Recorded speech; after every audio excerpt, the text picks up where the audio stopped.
Imagine this, the sterile chill of a hospital room. Not one of joy, but of shattering betrayal. Elena Petrova, 9 months pregnant, her body aching, her heart already in pieces, lies just rooms away. But her husband, the charismatic billionaire Julian Vance, isn't by her side. He's in another wing, a different kind of celebration unfolding. Beside him, radiant and triumphant, stands Sophia Laurent, his mistress. And in Julian's hand, a pen hovering over a birth certificate. His name etching itself onto another child's life, while the silent sobs of his wife echo in the forgotten corners of his conscience. This is the story of a vow broken, a family fractured, and a fortune built on a foundation of lies. Stay with us as we unravel the truth behind. The scent of antiseptic and roses fought a strange battle in the VIP suite of the Azure Bay Maternity Clinic. Roses because Julian Vance spared no expense, even for the birth of his mistress's child. Antiseptic because beneath the veneer of luxury, this was still a hospital, a place of raw, unfiltered life. Sophia Laurent, her dark hair artfully tousled against the pristine white pillows, gave a radiant, if slightly weary, smile. Her newborn son, swaddled in cashmere, lay in a state-of-the-art bassinet beside her.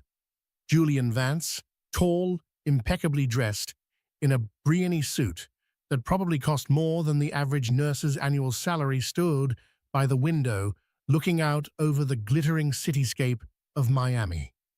He was the founder of Vance Innovations, a tech empire that had catapulted him into the stratosphere of the ultra-rich. "He's perfect, isn't he, Julian?" Sophia murmured, her voice husky. "He has your eyes, I think." Julian turned a practiced smile on his handsome face. "He's a strong boy, Sophia. You did well." He moved closer, his gaze lingering on the infant. Alexander Laurent Vance, a good strong name. A nurse, Ms. Albright, a woman whose expression remained studiously neutral despite years of witnessing every conceivable human drama, entered with a clipboard. "Mr. Vance, Ms. Laurent. Just the birth registration forms to complete." Julian took the offered pen, a custom Mont Blanc. Sophia watched him, her eyes gleaming. This was it, the culmination of years of careful planning, of sidelong glances at society events, of clandestine meetings in five-star hotels from Paris to Tokyo. This child was her anchor, her claim. As Julian's pen moved, signing his name with a flourish officially acknowledging paternity, neither of them heard the muffled sob from a room 3 doors down. There, in a standard though still private room, the kind his company's excellent insurance covered, but not the kind he personally frequented, lay Elena Petrova Vance. Her own due date was less than a week away.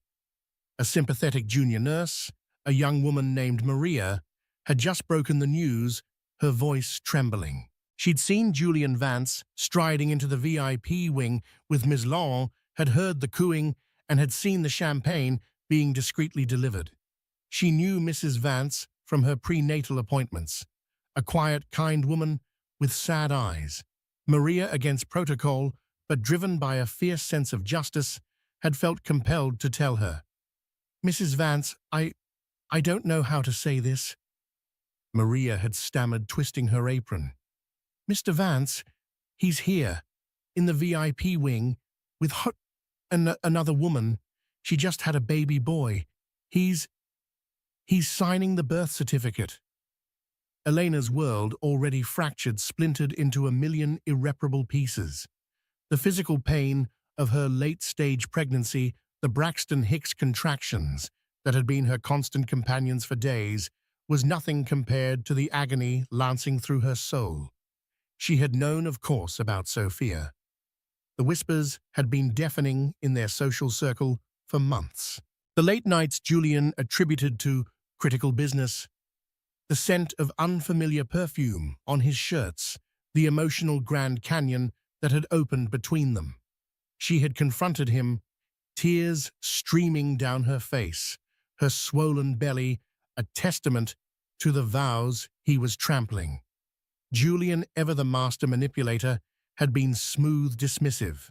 "Elena, darling, you're hormonal, stressed. Sophia is a business associate, a friend, nothing more. You're letting gossip get to you.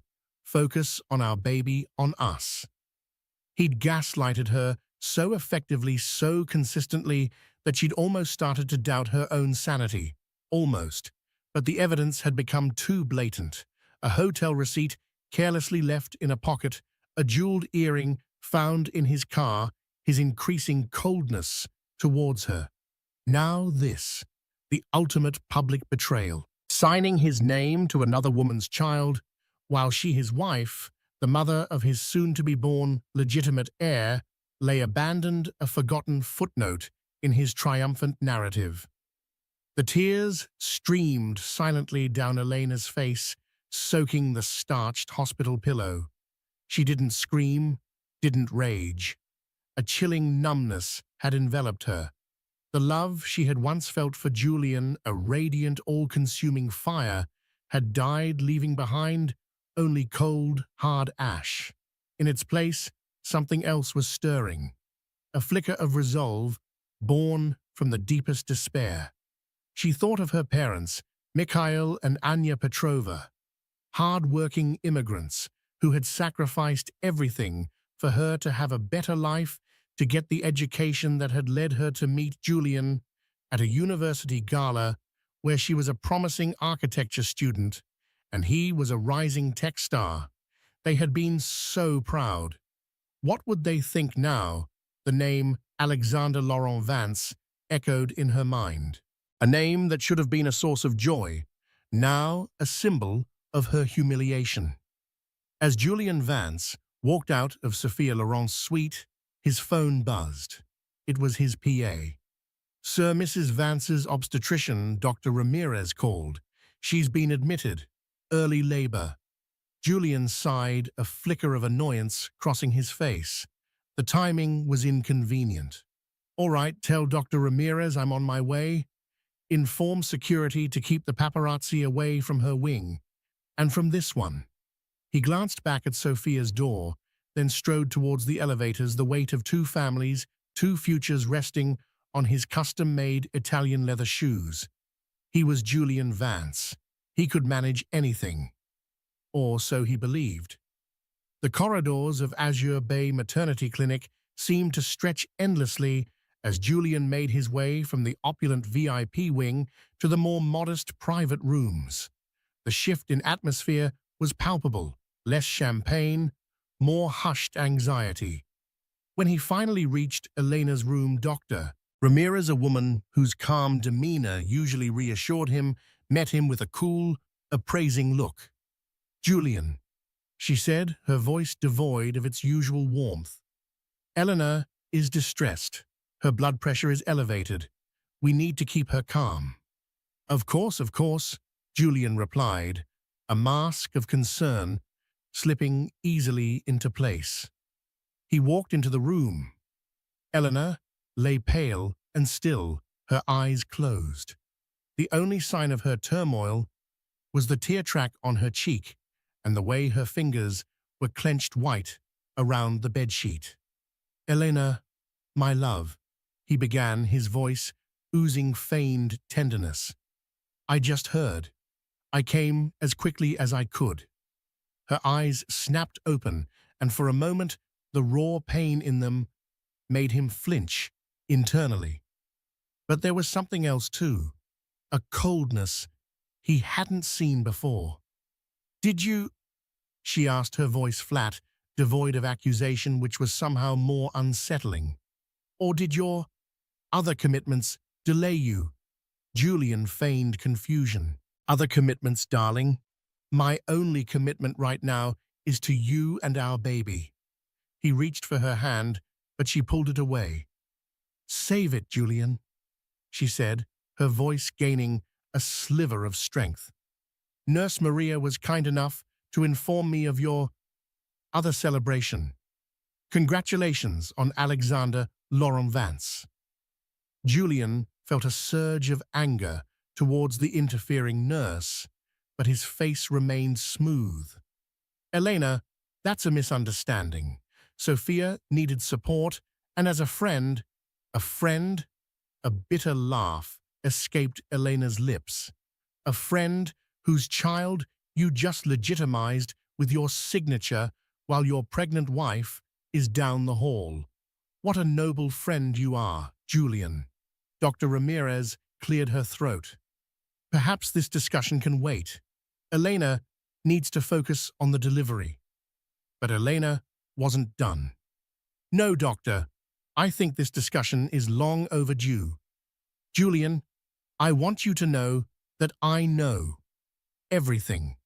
The apartment you bought for her in the Bayside Towers, the little trips to St. Bart's on the company jet, the Vance Foundation donations that mysteriously ended up funding her art gallery, Gallery Sophia. Julian was momentarily stunned. He'd underestimated her. He'd thought her quiet, perhaps a little naive. He'd forgotten the sharp intellect that had once drawn him to her. Elena, you're overwrought, sir, he tried, but his usual confidence wavered. Am I... She pushed herself up slightly. Or am I finally seeing clearly the only thing I'm overwrought about is the fact that my child is about to be born into this charade? Just then, a sharp pain made her gasp, her hand flying to her belly. Dr. Ramirez was instantly at her side. All right, Elena, breathe. Julian, perhaps it's best if you wait outside for a bit. Relief warred with unease as Julian stepped out. The situation was messier than he'd anticipated. He'd envisioned a quiet divorce after their child was born, a generous settlement for Elena, and a seamless transition to his new life with Sophia and their son. He hadn't counted on Elena finding her spine at the 11th hour. Hours later, after a grueling labor that Elena endured with a stoicism that unnerved Julian more than tears would have, their daughter was born. Maya Anya Vance, small, perfect, with a tuft of dark hair like Eleanor's, and ironically, Julian's determined chin. When they placed Maya in Elena's arms, a profound, fierce love, unlike anything she had ever known, washed over her, momentarily eclipsing the pain of Julian's betrayal. This tiny, vulnerable creature was hers, and she would protect her. Julian, observing the scene, felt a pang of something he couldn't quite name. Guilt, perhaps, or maybe just the inconvenience of a more complicated future. He put on his best, doting father face. She's beautiful, Elena, just like her mother. Elena didn't look at him. Her world had narrowed to the tiny face nestled in her arms. Dr. Ramirez, she said, her voice quiet but firm. I'd like to make some calls. To my lawyer, for one. Julian's head snapped up. Lawyer Elena, now is not the time. On the contrary, Julian, she said, finally meeting his gaze, her eyes like chips of ice. There's never been a better time. Get out. Elena, get out. Each word was a frozen shard.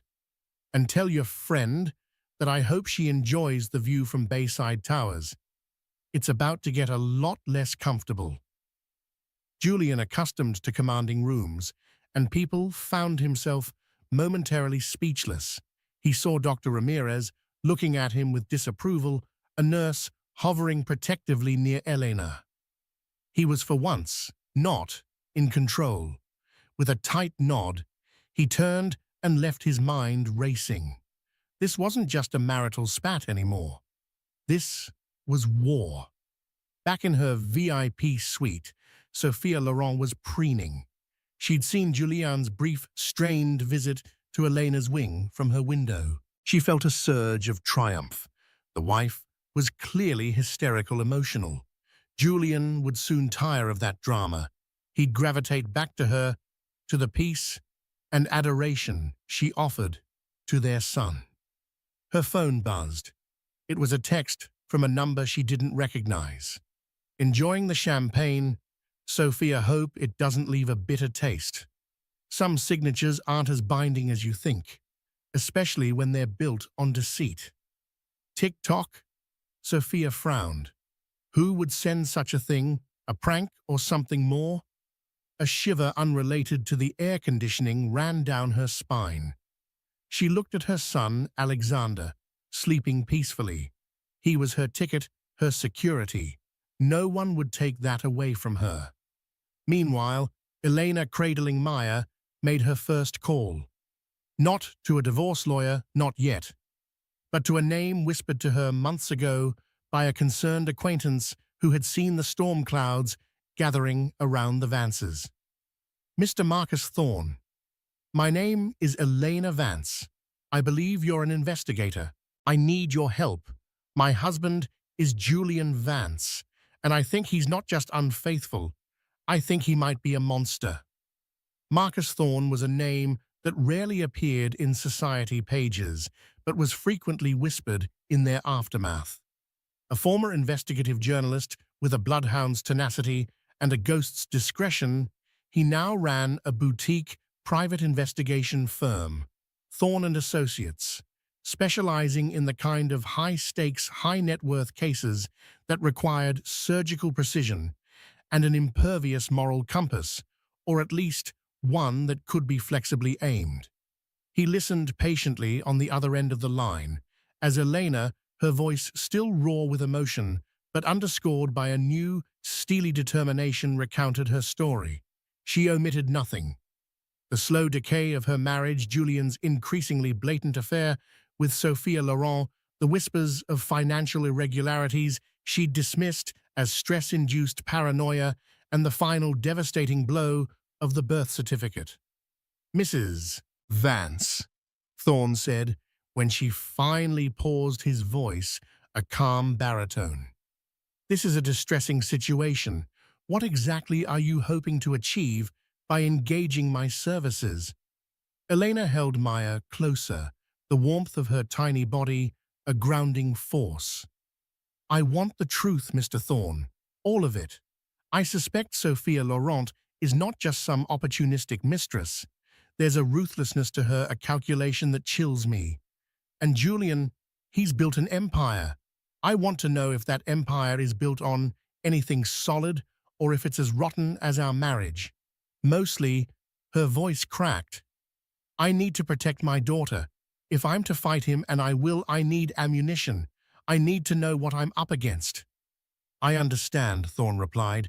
My fees are considerable, Mrs. Vance. My father, Mikhail Petrova, was a master carpenter, Mr. Thorne. He taught me the value of good foundations. He also left me a small but significant inheritance money Julian doesn't know the full extent of.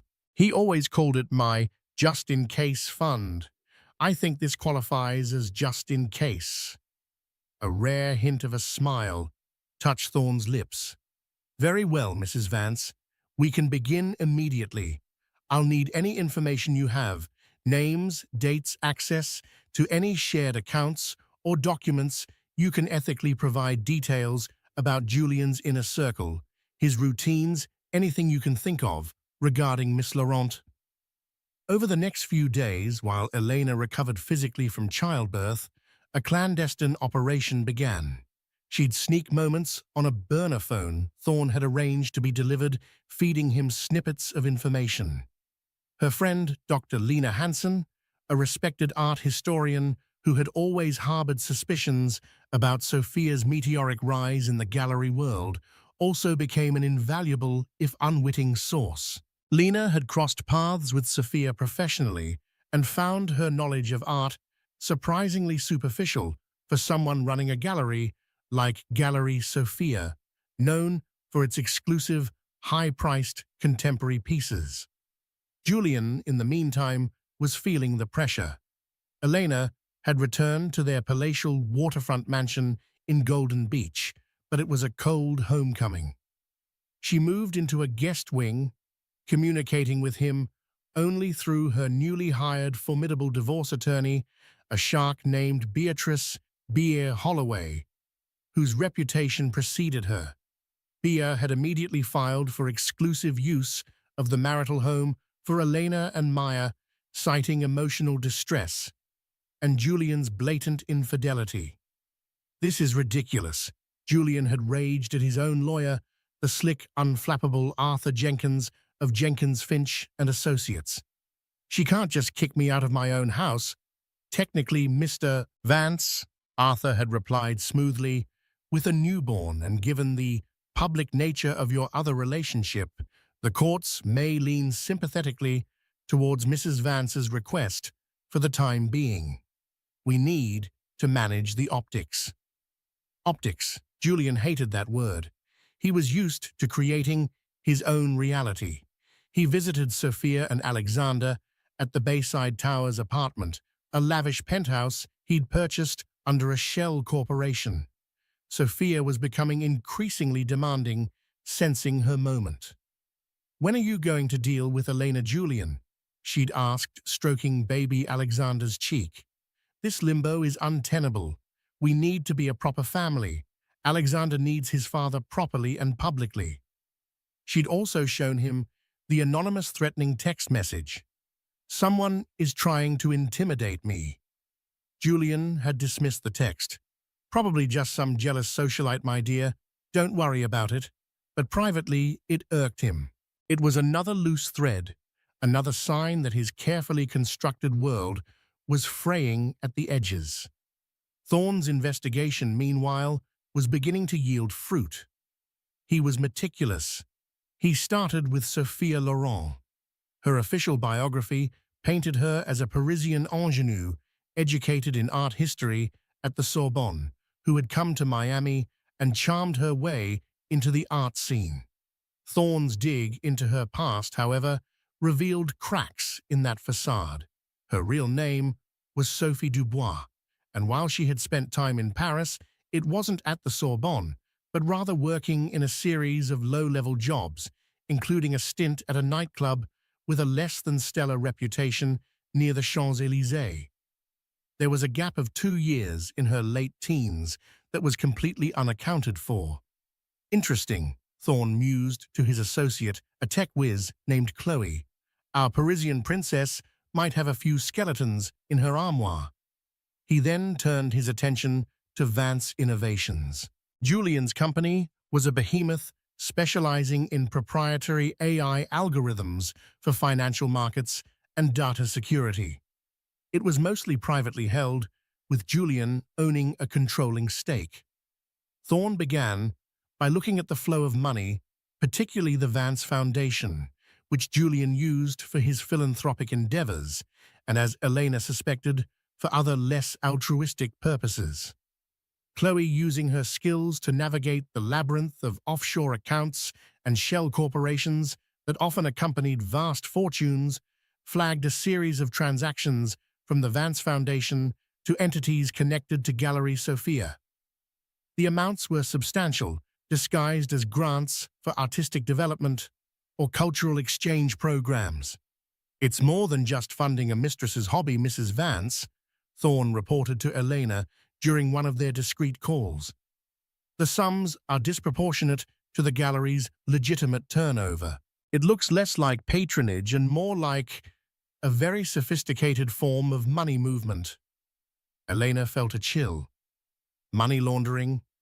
It's a possibility we're exploring," Thorne said carefully. "There are also unusually large payments to a consulting firm based in the Cayman Islands, Viridian Consulting. It has all the hallmarks of a shell, and it was set up shortly after Miss Laurent, or Miss Dubois, appeared on the scene in Miami." A new, horrifying thought began to form in Elena's mind. What if Sophia wasn't just a gold digger? What if she was involved in something far more dangerous and Julian was complicit, or worse, being played? the anonymous text Sophia had received suddenly took on a more sinister light. Some signatures aren't as binding as you think, especially when they're built on deceit. Whose deceit? Sophia's, Julian's. Both one evening, as Eleanor rocked Maya to sleep, her eyes fell on a small, antique wooden box her father had carved for her. It contained her most precious mementos. Inside, beneath old letters and photographs, was a small, velvet pouch, her just-in-case fund. But there was something else her father had given her, a love for puzzles, for seeing how things fit together. She remembered Julian's early days, his obsessive secrecy around certain aspects of his business, his casual dismissal of her questions. She'd chalked it up to entrepreneurial focus. Now she wondered. She thought about Sophia's 2 missing years. Paris, nightclubs. What happened during that time? And how did a woman with such a dubious past reinvent herself so completely and ensnare a man like Julian Vance, a man who, for all his faults, was no fool? A particular memory surfaced. A charity ball years ago. Julian had been talking to a shadowy European businessman, Nikolai Volkov, a man rumored to have ties to organized crime. Sophia had been there that night, not yet Julian's mistress, but definitely in his orbit, introduced as an art consultant.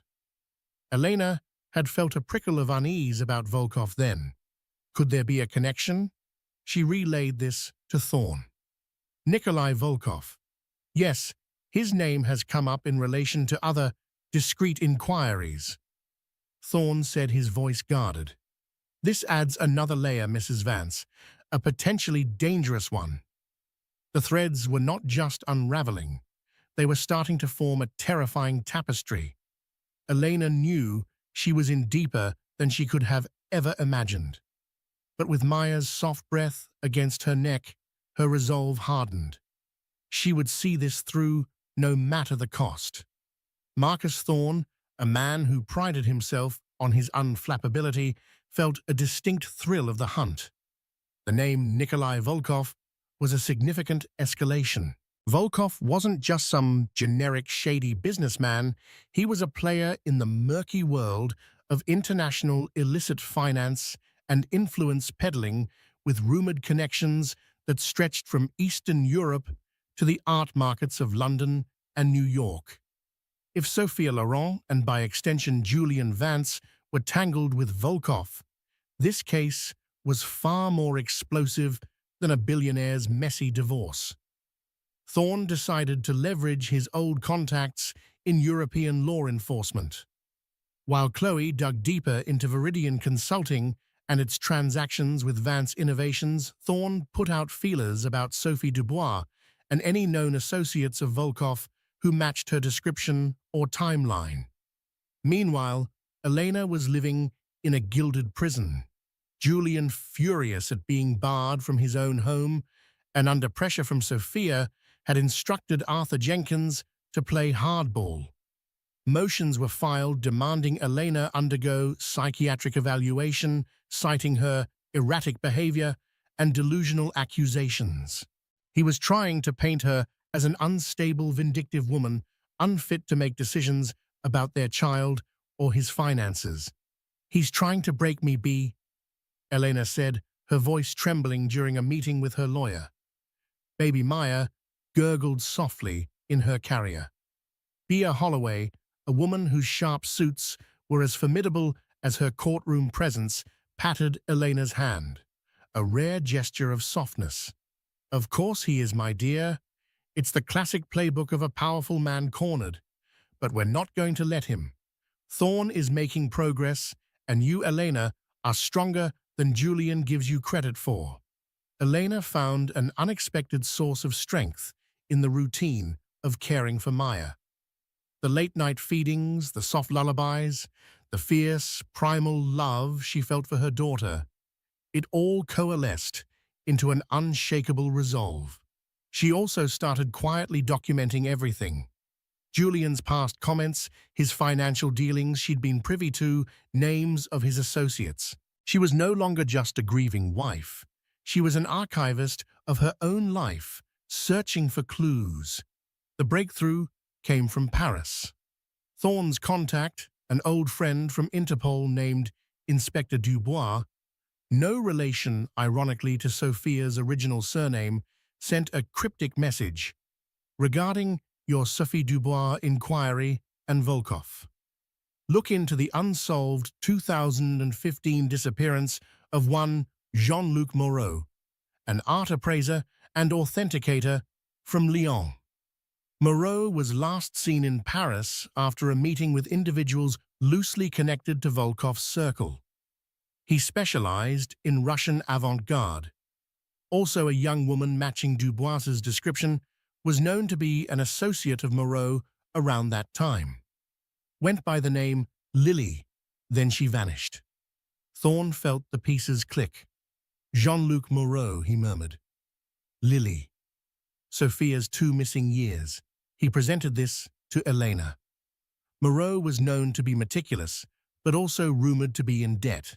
If he was involved in authenticating, or perhaps mis-authenticating art for Volkov, and Lily was his protégé or accomplice. Elena's blood ran cold. You think Sophia was involved in something that led to his disappearance? It's a strong possibility, Thorne said gravely. If Moreau became a liability, Volkov is not known for his leniency, and if Lily was smart, she'd disappear and reinvent herself, perhaps with a little nest egg or some compromising information to ensure her silence and future. Suddenly, Sophia Laurent wasn't just a calculating mistress. She was potentially a woman with a dark, dangerous past, possibly a witness or even a participant in serious crimes. And Julian had made her the mother of his child, signed that birth certificate. The anonymous text Sophia received now seemed less like a general threat and more like a targeted message from someone who knew. Signatures built on deceit. Could Moreau still be alive? Or someone close to him seeking revenge or justice? Back at Vance Innovations, Julian was feeling the heat from another direction. A routine internal audit, something he usually rubber-stamped, had flagged irregularities in the Foundation's disbursements to Viridian Consulting. His CFO, a normally placid man named David Chen, had requested an urgent meeting. Julian, Chen said, his face pale. These payments to Viridian. The documentation is thin, very thin, and the amounts are significant. We're talking millions funneled out over the last 2 years, coinciding almost exactly with your association with Miss Laurent. Julian fixed Chen with a steely glare. Are you accusing me of something, David? No, of course not, Julian. Chen stammered, visibly intimidated. But if the IRS, or heaven forbid the SEC, were to look into this, it could be problematic. Very problematic, especially with your divorce proceedings. A disgruntled spouse can open all sorts of Pandora's boxes. Julian's mind raced. He had used Viridian as a conduit, a way to move money discreetly, some for Sophia's gallery, to give it an air of legitimacy, some for other investments ventures he preferred to keep off Vance Innovations' main books. He'd always been meticulous, but perhaps Sophia's demands, her lavish lifestyle, had made him careless. He dismissed Chen with a curt, "I'll handle it." But a seed of doubt was planted. Was Sophia more than just expensive? Was she a liability? That evening, Julian went to the Bayside Towers penthouse. Sophia was in a foul mood. The nanny you hired is incompetent, and this apartment, Julian, while lovely, is beginning to feel like a gilded cage. When are we going to announce ourselves to the world? When will Alexander carry your name with pride, not in whispers? Sophia, Julian said, his voice tight. We need to talk about finances. specifically the gallery and some other arrangements. He brought up Viridian Consulting. A flicker of something unreadable crossed Sophia's face before she smoothed it over. Darling, you know I leave the boring financial details to you. I trust your judgment implicitly. She ran a perfectly manicured finger down his lapel. Don't I always take good care of your investments? Her eyes, usually so adoring, held a glint that he now found unsettling. It was the same glint he'd seen when she first maneuvered her way into his life, a predatory focus that he'd mistaken for ambition and passion. He left the penthouse feeling more disturbed than ever. The foundations of his empire, his life felt like they were shifting beneath him. Elena, meanwhile, received an encrypted file from Thorne. It was a grainy photograph, years old, taken outside a Paris cafe. A younger, harder-looking Sophia, Lily, was seated with a distinguished older man, Jean-Luc Moreau. And standing in the background, half obscured by a newspaper, was another man whose face made Elena gasp. It was Stéphane Julien's enigmatic head of security, a man who had been with Julien for years, his past shrouded in mystery. Julien had always referred to him as his most loyal asset. Stéphane in Paris near Moreau, and the woman who would become Sophia Laurent years before she officially entered Julien's life. Thorne, Elena, breathed into the burner phone. Stéphane, Julien's head of security. He was there. He knows her from Paris. The implications were staggering. Was Stefan Volkov's man placed with Julien, or was Julien himself more deeply enmeshed with Volkov than she could ever have imagined, with Sophia being a deliberate plant from the start? The betrayal wasn't just personal anymore. It was a complex web of deceit, with Julien, Sophia, and possibly dangerous international figures all entangled.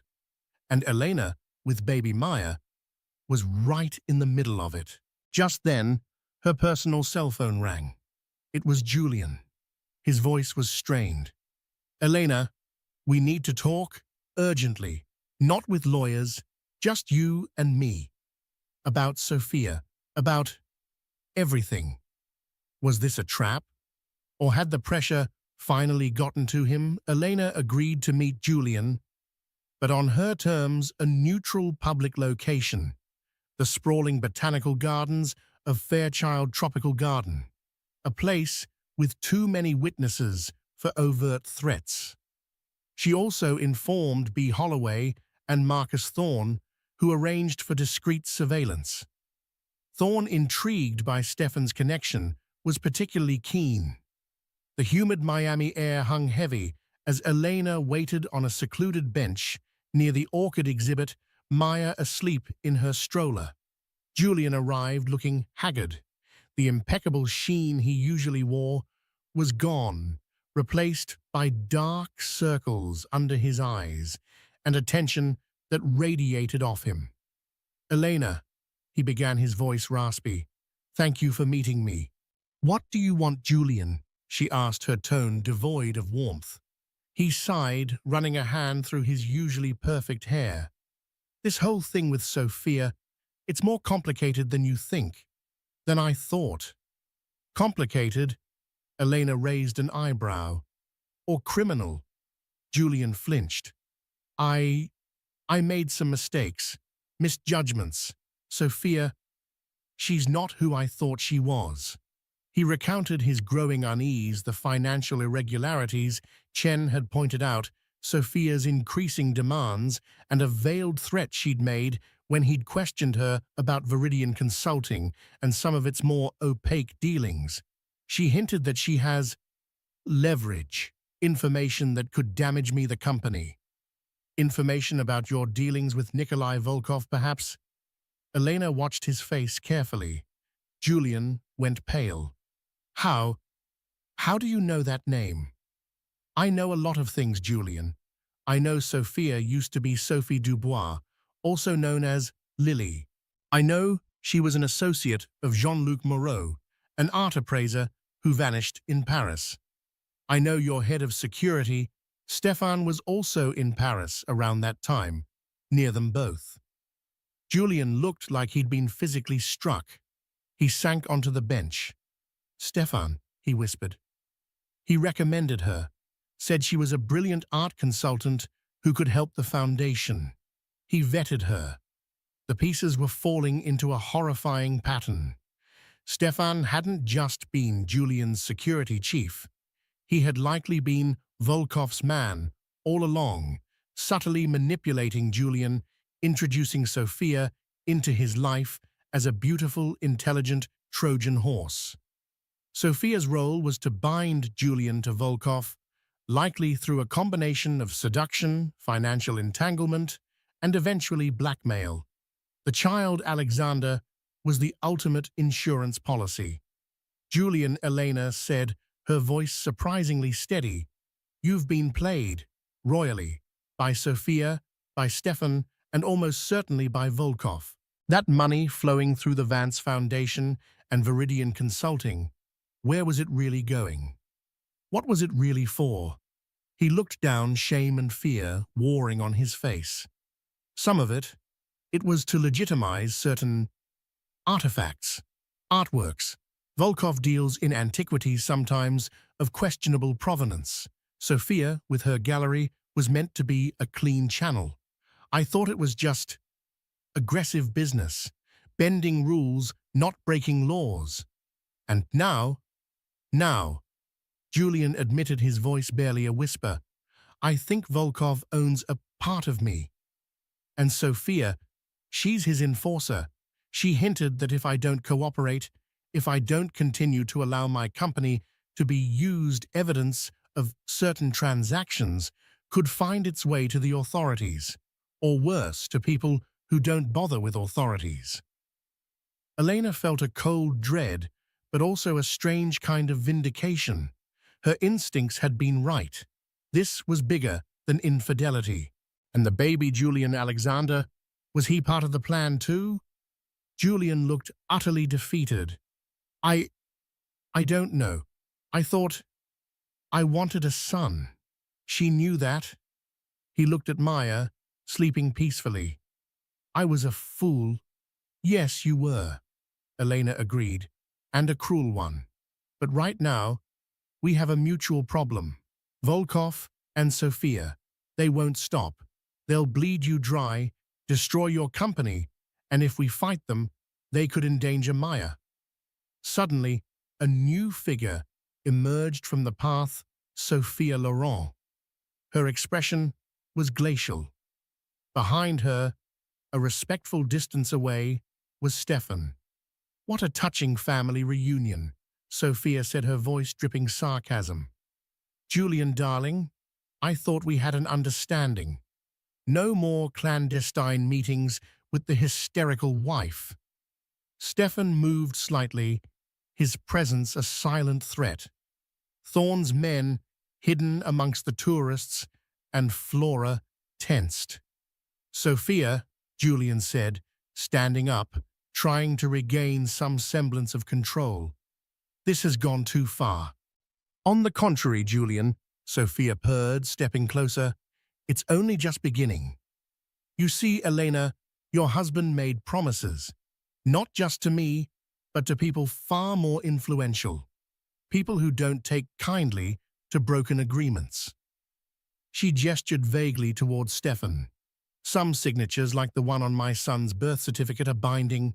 Others, her eyes flicked to Julian, can be enforced. Elena stood her ground. And what about your signature, Sophia? Or should I say, Lily? The one you forged on Jean-Luc Moreau's authentication papers before he conveniently disappeared. Sophia's smile faltered for a split second. Stefan took a step forward. That's a wild accusation. Sophia recovered quickly. You're grasping at straws. Am I? Elena pressed. Mr. Thorne has been very thorough. Interpol is also very interested in Jean-Luc Moreau's fate, and anyone connected to him, especially anyone connected to Nikolai Volkov. At the mention of Interpol and Volkov In the same breath, Stefan's eyes narrowed. Sophia's composure finally cracked a flicker of fear in her eyes. "You wouldn't dare," Sophia hissed. "You'd bring Julian down with us. His company, his reputation, everything." "Perhaps," Eleanor said coolly, "but some things are more important than reputations and companies. My daughter's safety for one. And a lifetime of being blackmailed and controlled is no life at all. Is it, Julian?" Julian looked from Sophia's venomous face to Elena's resolute one. He saw the trap. He was in a trap, largely of his own making, but one Sophia and Stefan had expertly sprung. "What do you propose, Elena?" he asked, his voice heavy with resignation. Before Elena could answer, Thorne stepped out from behind a large banyan tree, flanked by two of his operatives. Simultaneously, other figures, B. Holloway, and to everyone's surprise, David Chen, Julian's CFO, emerged from different points. Chen was holding a briefcase. "Actually, Mr. Vance," Thorne said calmly, "Mrs. Vance isn't proposing anything. She's merely facilitating." "Mr. Chen, I believe you have something for us." David Chen, looking terrified but determined, stepped forward. "Julian, I couldn't let this happen. I've made copies of all transactions related to Viridian Consulting and the Foundation's disbursements to Miss Laurent's gallery. I've also documented irregularities that point to significant money laundering with clear links back to initial fund sources connected with Mr. Volkov's known associates. I've already spoken to the SEC and the FBI." Sophia gasped. Stefan tensed his hand, subtly moving inside his jacket. "Don't even think about it, Stefan." Thorne warned, his eyes like steel. "My colleagues here are armed, and this entire park is under surveillance. More importantly, Mr. Volkov wouldn't appreciate a public shootout involving his operative. Bad for his kind of business." Stefan froze his face, a mask of cold fury. Sophia looked wildly from Julian to Eleanor to Thorne. "You can't prove anything. This is all circumstantial." "Oh, I think we can be," Holloway interjected, stepping forward with a folder. "We have sworn affidavits, bank records, and soon we'll have testimony. Perhaps even from Jean-Luc Moreau's family, who have been searching for answers for years. And then there's the matter of paternity, Ms. Laurent." Sophia's eyes widened. "What are you talking about?" B smiled thinly. "While Mr. Vance was foolish enough to sign a birth certificate under duress and emotional manipulation, a simple DNA test, which we will be petitioning the court for, will reveal the truth about Alexander's parentage. My sources suggest Mr. Vance might not be the only candidate for fatherhood. Perhaps one of Mr. Volkov's more senior associates might have a claim that would certainly complicate your leverage, wouldn't it?" This was a bombshell B had been saving. Thorne's team had uncovered whispers during their investigation into Sophia's Parisian days, rumors of an older, powerful protector within Volkov's syndicate. If Alexander wasn't Julian's son, Sophia's entire hold over Julian would crumble. Sophia stared aghast. The carefully constructed world she'd built was collapsing around her. Her primary leverage, her son's paternity, was now in question. Julian looked at Sophia with utter contempt. "Was any of it real?" Sophia laughed, a harsh, broken sound. "Real? What's real, Julian? The money. The power, that's all that matters. You taught me that." Stefan, seeing the situation was untenable, gave a curt nod to Sophia. "We should leave." "Not so fast," Thorne said. As if on cue, two uniformed police officers, accompanied by a plainclothes detective, approached the group. "Sophia Laurent, a.k.a. Sophie Dubois, Stefan Hauer," the detective asked. "We need you to come with us to answer some questions regarding international financial crimes and the disappearance of Jean-Luc Moreau." Sophia's face crumpled. Stefan remained impassive, but did not resist as they were escorted away. Julian watched them go, a broken man. He turned to Eleanor, his eyes filled with a toxic mix of despair and a dawning, horrifying understanding of the abyss he had skirted. "Elena, save it, Julian," Elena said, her voice weary but firm. She looked at Maya, still sleeping, oblivious to the storm that had just broken. "You have a lot to answer for. To the authorities, to your shareholders, and to your daughter." The fight was far from over. There would be legal battles, public humiliation, and the long, arduous process of untangling Julian's company from Volkov's influence. But as Elena pushed Maya's stroller away from the scene, leaving Julian to face the consequences of his actions, she felt a sliver of peace. She had faced the monster, and for today, she had won. The path ahead was uncertain, but she would walk it with her head held high for herself and for Maya. The downfall of Julian Vance and the exposure of Sophia Laurent's schemes sent shockwaves through Miami's elite circles and the wider business world. Headlines screamed of the billionaire betrayal, the mistress, the mob, and the money. Vance Innovations' stock plummeted, and the board of directors, spurred by David Chen's courageous whistleblowing and the mounting evidence, swiftly moved to oust Julian as CEO. The legal battles were complex and grueling. Sophia Laurent, facing charges of fraud, conspiracy, and potential involvement in Moreau's disappearance, tried to cut a deal offering to testify against Volkov's network in exchange for leniency. Stefan Hauer, ever the stoic operative, remained silent, his fate tied to the shadowy organization he served. Nikolai Volkov himself, of course, remained untouchable in his foreign enclaves, though his reputation suffered a significant blow, and several of his known financial channels were disrupted. The DNA test B. Holloway had threatened proved to be a pivotal revelation. Alexander Laurent was not Julian Vance's biological son. The father was indeed a high-ranking, much older associate of Volkov, a man Sophia had been involved with long before she set her sights on Julian. This discovery shattered Sophia's last vestiges of power over Julian and painted her as an even more manipulative figure, using a child as a pawn in a much larger, more dangerous game. The court nullified Julian's name on Alexander's birth certificate. The child, an innocent in the whole affair, was placed into temporary foster care, his future uncertain, a tragic consequence of his mother's ambition. Julian Vance faced his own reckoning. He was charged with financial misconduct, money laundering, and severe breaches of fiduciary duty. While his high-powered lawyers managed to keep him out of prison, his career was in ruins, his fortune significantly diminished by legal fees, fines, and the divorce settlement with Eleanor.